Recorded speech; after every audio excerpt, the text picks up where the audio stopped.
A história de João Batista não começa no deserto, mas nas câmaras silenciosas do templo e nas orações de um sacerdote idoso. Seu nome era Zacarias, um homem da divisão sacerdotal de Abaija, conhecido por sua fidelidade e devoção. Sua esposa Isabel também era justa, descendente de Arão, o primeiro sumo sacerdote de Israel. Juntos, eles eram considerados irrepreensíveis em todos os caminhos do Senhor, vivendo vidas retas em um mundo frequentemente marcado por concessões e corrupção. No entanto, apesar de sua fidelidade, seu lar era marcado pela tristeza, pois não tinham filhos. Isabel era estéril e, quando os encontramos no Evangelho, ambos eram velhos, muito além da idade de esperar um filho. Em Israel, a baronesa era frequentemente vista como uma vergonha, uma reprovação, um estigma social, um sinal de que a bênção de Deus não havia chegado e um medo de que a linhagem familiar pudesse terminar sem um herdeiro. No entanto, seus corações não ficaram amargurados. Eles continuaram a orar, confiando na providência de Deus, mesmo quando as respostas pareciam impossíveis. Zacarias oferecia incenso no templo dia após dia, e Isabel fazia suas orações silenciosas em casa. No entanto, o céu havia escrito uma história diferente. Então, um dia comum se tornou extraordinário. Por sorteio das divisões sacerdotais, Zacarias foi escolhido para entrar no lugar santo do templo e queimar incenso. Isso era uma grande honra, pois nem todo sacerdote tinha a chance em vida de entrar no lugar santo e queimar incenso diante do altar. Enquanto os fiéis oravam do lado de fora, Zacarias entrou na câmara sagrada com reverência. O brilho das lamparinas a óleo projetava sombras nas paredes douradas, e a fumaça do incenso subia como orações subindo ao céu. De repente, uma figura apareceu no lado direito do altar de incenso. Zacarias ficou assustado e tomado de medo, pois não era um homem comum. Era um anjo do Senhor, Gabriel, cuja presença exalava majestade e autoridade. O anjo disse: Não tenha medo, Zacarias, sua oração foi ouvida. Isabel, sua mulher, lhe dará um filho, e você lhe dará o nome de João. Ele será motivo de alegria para você, e muitos se alegrarão por causa do seu nascimento, pois ele será grande aos olhos do Senhor. Ele nunca tomará vinho nem outra bebida fermentada. Ele será cheio do Espírito Santo desde o nascimento. Ele fará muitos israelitas voltarem ao Senhor, seu Deus. Ele irá adiante do Senhor com o espírito e o poder de Elias para fazer os pais voltarem aos filhos e os desobedientes à sabedoria dos justos, a fim de preparar para o Senhor um povo bem disposto. Zacarias, tomado de temor e dúvida, perguntou: Como posso ter certeza disso? Sou velho, e minha mulher é avançada em idade. Gabriel respondeu com autoridade. Eu sou Gabriel. Estou na presença de Deus e fui enviado para falar com vocês e lhes dar estas boas novas. Agora, como vocês não acreditaram em minhas palavras, ficarão em silêncio e não poderão falar até o dia em que isso acontecer. Quando Zacarias saiu do templo, ele não conseguia falar. Não conseguia pronunciar uma única palavra. Sua língua recusava-se a formar nem mesmo a mais simples saudação, e o povo imediatamente percebeu que ele tinha tido uma visão. Embora não pudesse falar, Zacarias cumpriu o restante de seus deveres sacerdotais com atenção cuidadosa. Logo depois, Isabel engravidou e se isolou por 5 meses, sussurrando com admiração: O Senhor fez isso por mim. Nestes dias ele mostrou sua bondade e tirou a minha vergonha do meio do povo. Quando chegou a hora de Isabel dar à luz, o ar em volta de sua casa estava cheio de expectativa e admiração. Seus parentes e vizinhos se reuniram, com o coração transbordando de alegria, pois um milagre havia acontecido em sua velhice. Um filho havia sido prometido por Deus. E agora a promessa se cumpriu. A criança nasceu. No 8º dia, o costume da circuncisão foi observado. Os parentes esperavam, como era tradição, que ele fosse chamado Zacarias, em homenagem ao pai. Mas Isabel, guiada pela orientação divina, falou com certeza. Não, ele deveria se chamar João. Murmúrios confusos se espalharam pela reunião. Não há ninguém entre seus parentes que tenha esse nome, disseram. Todos os olhos se voltaram para Zacarias, ainda em silêncio por causa do encontro no templo, buscando confirmação. Ele pegou uma tábua de escrever, escreveu cuidadosamente as palavras: "Seu nome é João", e a entregou a eles. Naquele momento, sua língua se soltou. As primeiras palavras de Zacarias foram: "Louvado seja Deus!" E a casa tremeu de temor ao divino. Temor e reverência tomaram conta de todos os presentes, e a notícia dessa criança extraordinária rapidamente se espalhou por toda a região montanhosa da Judéia. As pessoas se perguntavam em voz alta: o que essa criança vai se tornar? Pois era evidente que a mão do Senhor estava sobre ele, separando-o para um propósito extraordinário. Zacarias, cheio do Espírito Santo, profetizou sobre seu filho um hino de louvor. Você, meu filho, será chamado profeta do Altíssimo. Pois irá adiante do Senhor para preparar o caminho para ele e dar ao seu povo o conhecimento da salvação por meio do perdão dos seus pecados, por causa da terna misericórdia do nosso Deus, pela qual o sol nascente nos visita dos céus para brilhar sobre os que jazem em trevas e na sombra da morte, a fim de guiar os nossos pés no caminho da paz. À medida que o menino crescia, ele se fortalecia em espírito, cheio de sabedoria e graça. A propósito, se você achar algum desses vídeos interessante, significativo ou agradável, considere se inscrever. Anos se passaram e João não viveu em meio à grandiosidade dos palácios de Jerusalém, nem estudou na escola dos rabinos ou se sentou entre os estudiosos da lei. Em vez disso, ele se retirou para o deserto, a terra acidentada e indomável onde os profetas da antiguidade costumavam ir para se aproximar de Deus. Ali, a vida de João foi despojada de conforto, luxo ou refinamento mundano. Suas roupas eram simples, tecidas com pelos de camelo, presas na cintura com um cinto de couro, e sua dieta era tão severa quanto o ambiente ao seu redor: gafanhotos e mel silvestre. Ele não era refinado nem refinado. No entanto, cada aspecto de sua vida irradiava um fogo sagrado. Naquela época, Israel era uma nação em turbulência. A mão pesada do domínio romano pesava sobre o povo. Impostos e opressão pesavam sobre todas as famílias, e a corrupção se alastrava dentro do sacerdócio. Muitos ansiavam pela libertação, pelo Messias prometido por meio dos profetas. Em meio a essa inquietação, a voz de João trovejou do deserto: arrependam-se, pois o reino dos céus está próximo. Aldeões, soldados, cobradores de impostos e pessoas comuns vinham de toda a Judéia e Jerusalém, de aldeias e cidades ao longo do Jordão, em busca de seu batismo e de suas palavras. Até mesmo fariseus e saduceus se aventuravam a sair de Jerusalém para ouvi-lo. Eles acorriam em massa ao rio Jordão, o mesmo rio que gerações antes haviam cruzado para a terra prometida sob o comando de Josué. João os batizou no Jordão. Suas palavras eram cortantes e esperançosas. Eu os batizo com água para arrependimento. Mas depois de mim vem aquele que é mais poderoso do que eu, cujas sandálias não sou digno de levar. Ele os batizará com o Espírito Santo e com fogo. Seu batismo no Jordão era um sinal de arrependimento dos corações que se voltavam para Deus, uma preparação para aquele que estava por vir. Nem mesmo as elites religiosas conseguiam escapar de sua repreensão destemida. Aos fariseus e saduceus que o visitaram, ele disse: raça de víboras, que vos ensinou a fugir da ira vindoura, produzi frutos dignos de arrependimento e não penseis vocês podem dizer a si mesmos: temos Abraão por pai. Eu lhes digo que destas pedras Deus pode fazer filhos a Abraão. João era destemido, não se importava com posição, status ou aprovação. Sua missão era singular e inabalável: preparar os corações para a vinda do Senhor. Um dia, as multidões se reuniram no Jordão, como de costume, e entre elas chegou Jesus de Nazaré.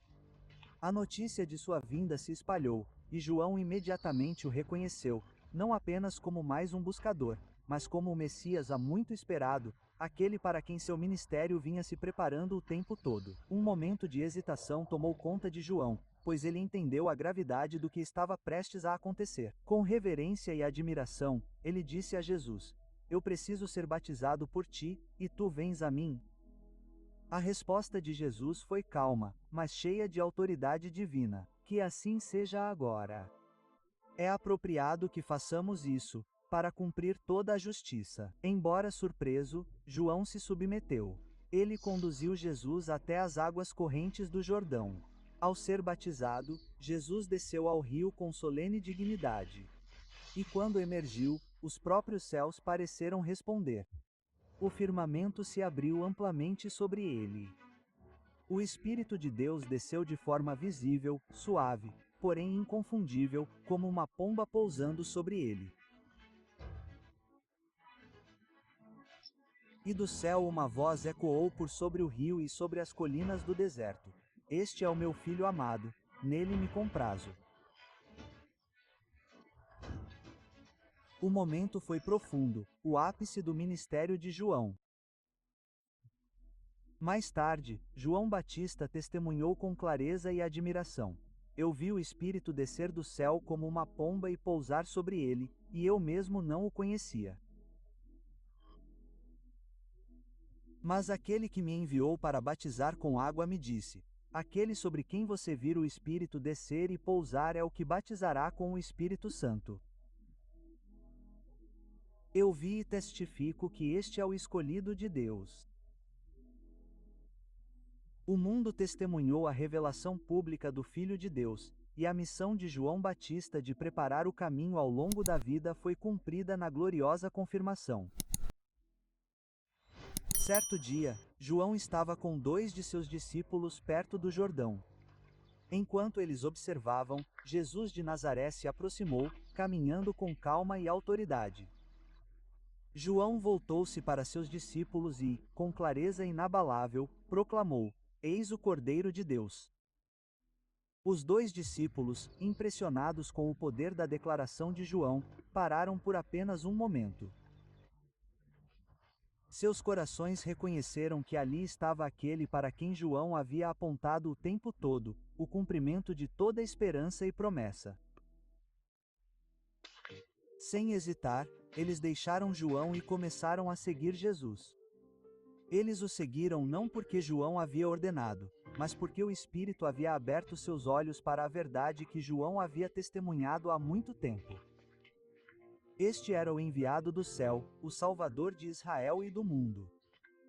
João os observou partir com humildade e alegria silenciosa, sabendo que seu propósito havia sido cumprido naquele momento. Ele havia apontado Cristo a outros, não se apegando a seus seguidores, mas regozijando-se porque o Messias agora estava recebendo a devoção e a atenção que merecia. Mesmo quando o ministério de Jesus começou a atrair grandes multidões, João continuou pregando e batizando no Jordão. Alguns dos seus discípulos ficaram inquietos ao perceberem que mais pessoas estavam seguindo Jesus. Mas João, com humildade e autoridade, os lembrou: uma pessoa só pode receber o que lhe é dado do céu. Eu não sou o Messias, mas sou enviado adiante dele. A noiva pertence ao noivo. O amigo se alegra com a voz do noivo. Essa alegria é minha e é completa. Ele deve se tornar maior, eu devo me tornar menor. As palavras de João não foram apenas uma correção, mas uma poderosa lição de submissão ao plano de Deus. Sua alegria nunca estava em sua própria fama, mas em apontar os outros para Cristo.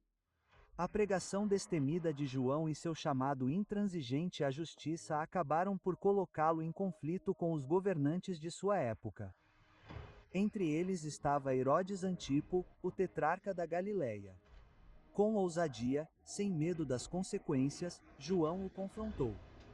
Não te é lícito possuí-la. Ele se referiu a Herodísio, a esposa de seu irmão Filipe, a quem Herodes havia ilegalmente tomado como sua. Esse casamento foi mais do que um escândalo pessoal. Era uma clara violação da lei de Deus. A lei de Moisés proibia um homem de tomar a esposa de seu irmão enquanto este ainda estivesse vivo. As palavras de João expuseram o pecado, chamando Herodes ao arrependimento diante do povo. Herodíade ardia de raiva. Seu orgulho e senso de direito não toleravam ser condenada publicamente. Ela nutria rancor contra João, buscando matá-lo em segredo. A pedido dela, Herodes mandou prender João e confiná-lo na fortaleza de Macaras. No entanto, mesmo na prisão, a influência de João perdurou. O povo ainda o considerava um profeta. O próprio Herodes, embora incomodado com a repreensão de João, hesitou em matá-lo. Herodes temia João e o povo, sabendo que João era justo e santo. Embora intrigado, ele foi atraído por suas palavras e até o manteve protegido. Por um tempo, João permaneceu atrás dos muros da prisão, seguro, mas silenciado. Mas chegou o dia fatídico em que o banquete de aniversário de Herodes foi realizado. Dignitários, soldados e convidados de toda a região encheram o salão, e suas risadas e conversas se misturavam à música. A filha de Herodíade, uma jovem dançarina, se apresentou diante dos convidados. Seus movimentos eram graciosos, cativando a todos os presentes. Herodes, encantado com o espetáculo, ficou tão satisfeito que jurou: "Tudo o que me pedires, te darei, ainda que seja metade do meu reino." Herodíade, observando atentamente, viu a oportunidade e silenciosamente pediu à filha que falasse. Instigada pelas instruções astutas da mãe, a menina voltou-se para Herodes e, sem pestanejar, fez o que pedia. "Quero que me des agora mesmo a cabeça de João Batista numa bandeja." Herodes estava cheio de angústia e medo. Ele respeitava João e temia a reação do povo que o considerava um profeta. No entanto, preso ao seu juramento e aos olhos dos convidados, não pôde recusar. A ordem foi dada e João foi decapitado na prisão. Seus discípulos chegaram em silêncio, com o coração pesado de tristeza. Levaram seu corpo com reverência e o depositaram em um túmulo, lamentando a perda do homem que havia preparado o caminho para o Messias. Quando Jesus soube da morte de João, retirou-se das multidões para um lugar solitário, buscando refúgio na oração e na solidão, com o coração pesaroso pela morte daquele que havia preparado fielmente o caminho para seu ministério. Embora sua vida tenha sido tragicamente interrompida, a missão de João foi totalmente cumprida. Desde o momento de sua concepção milagrosa até seu ministério destemido no deserto, ele cumpriu fielmente o propósito que Deus havia estabelecido diante dele. Ele havia preparado os corações do povo para a vinda do Messias, chamando Israel ao arrependimento com ousadia intransigente. Cada batismo no Jordão, cada palavra de advertência e esperança apontava para aquele que redimira o mundo até seu último suspiro na prisão de Herodes Antipo. O próprio Jesus deu testemunho de João, declarando: "Em verdade vos digo que, entre os nascidos de mulher, não surgiu ninguém maior do que João Batista. Contudo, aquele que é o menor no reino dos céus é maior do que ele." A vida de João é a ponte entre o Antigo e o Novo Testamento, o ponto culminante da voz profética de Israel e o arauto da chegada de Cristo. Ele foi o último profeta a preparar o caminho para o Salvador. Mesmo agora, séculos depois, a vida de João continua a inspirar, lembrando-nos de que um servo fiel pode mudar o curso da história e direcionar inúmeras almas para a salvação.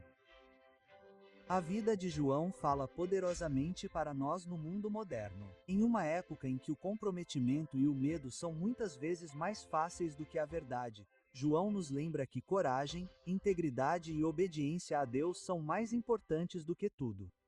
Como João, somos chamados a viver fielmente, a falar a verdade com amor e a preparar nossos próprios corações e os corações daqueles ao nosso redor para a obra de Deus. Sua história nos desafia a entrar em nosso propósito dado por Deus, mesmo quando é difícil, impopular ou arriscado. Ela nos lembra que a grandeza no reino de Deus não é medida por status ou reconhecimento, mas por fidelidade, humildade e obediência. A voz de João continua a ecoar através dos séculos, chamando cada um de nós ao arrependimento e à devoção inabalável ao Senhor.